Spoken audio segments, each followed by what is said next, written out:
కదా. ఇప్పుడు డెఫినెట్ గా పేపర్ లీకేజ్ అనేది కోచింగ్ సెంటర్స్ కి interested groups leakage mafia mafia ఒక రకంగా చెప్పంటే మాఫియా గ్యాంగ్స్ ఉంటాయి. అంటే అది మాఫియా గ్యాంగ్స్ కోచింగ్ సెంటర్స్ రూపంలో ఉండొచ్చు, లేదంటే ఎగ్జామ్ జాబ్స్ ఇప్పిస్తాము మీకు అని లక్షలు వసూలు చేసి కాంపిటేటివ్ ఎగ్జామ్స్ లో ఏదో బెనిఫిట్ అంటే పేపర్ లీకేజ్ బెనిఫిట్ చేసే గ్రూపులు ఉండొచ్చు. ఈ గ్రూప్లలో పాలిటిక్స్ చేస్తే ప్రమాదం అనేది. పొలిటికల్ పార్టీస్ వీళ్ళు దూరం ఉండాలి. వాళ్ళు కూడా ప్రజలతో సంబంధాలు ఉన్న వ్యక్తులే, కుటుంబాలు లక్షలాది కుటుంబాలకు సంబంధం ఉన్న వ్యక్తులు. కాబట్టి పాలిటిక్స్ అనేవాడు డెఫినెట్ గా పొలిటికల్ పార్టీస్ ఈ వ్యవస్థకు చాలా దూరంగా ఉండాలి. ప్రభుత్వం అంటే నేను సర్వీస్ కమిషన్ మెంబర్ గా ఉన్న అనుభవంతో చెప్తున్నాను, ప్రభుత్వం కాంపిటేటివ్ ఎగ్జామ్స్ చాలా రకాల రిఫార్మ్స్ తీసుకురావాలి. మేము కొంత చేశాం.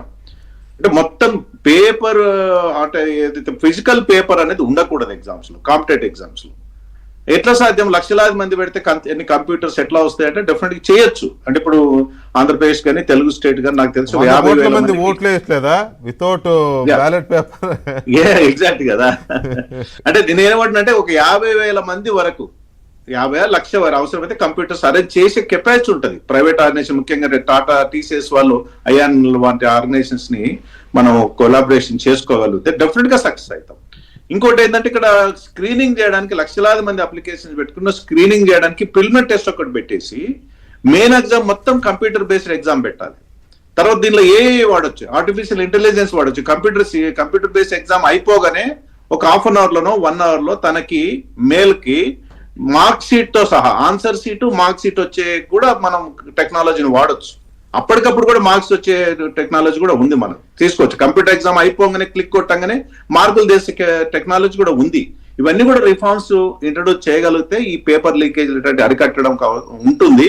అన్నిటికి మించి ప్రభుత్వం అనేది ముఖ్యంగా ముఖ్యమంత్రి స్థాయి వ్యక్తులు చాలా సీరియస్ గా పరీక్షల పైన చాలా transparency, integrity, unity and integrity ఉన్న వ్యక్తులను మాత్రమే బాధ్యత ఇవ్వాలి. అట్లాంటి వ్యక్తులను ఐడెంటిఫై చేయాలి, పర్సనల్ కేర్ తీసుకోవాలి. అన్నిటికీ మించి ఇప్పుడు ముఖ్యమంత్రి గారు నిన్న ఒక మాట చెప్పారు, ఈ 7,400 ఎగ్జామ్స్ కి మేము ఎగ్జామ్ చేస్తున్నాం, మీద పేపర్ లీకేజ్ కుట్రలు జరుగుతున్నాయి. ఆ కుట్రలు ఎవరు ఛేదించాలి? ఇవాళ గవర్నమెంట్ ఆఫ్ ఇండియా కేంద్ర ప్రభుత్వం మోడీ గారు అద్భుతమైన చట్టాన్ని ఆ చట్టం నిజంగా ప్రచారం జరగాలి. చాలా స్ట్రాంగ్ చట్టం ఉంది. అది prevention of unfair practice, public exam prevention unfair practice 2026 వచ్చినటువంటి మాల్ ప్రాక్టీస్ చాలా రకాల సెక్షన్స్ అలా పెట్టారు. ఆ భయం అనేది క్రియేట్ చేయాలి. అది ముఖ్యమంత్రి గారి స్థాయిలోనే జరుగుతుంది. అది అంత పగడ్బందీ చర్యలు తీసుకుంటే ఈ అన్సోషల్ ఎలిమెంట్స్ తో పాటు ఈ పొలిటికల్ పార్టీలు, వెస్టెడ్ ఇంట్రెస్ట్ పొలిటికల్ పార్టీస్ దూరంగా ఉండాలి.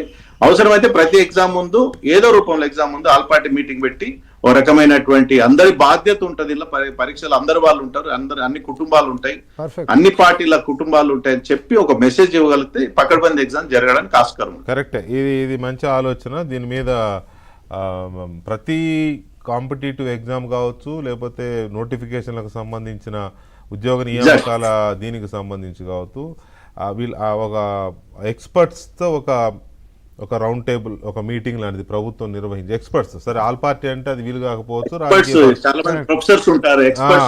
రాజకీయ పరమైన కరెక్ట్.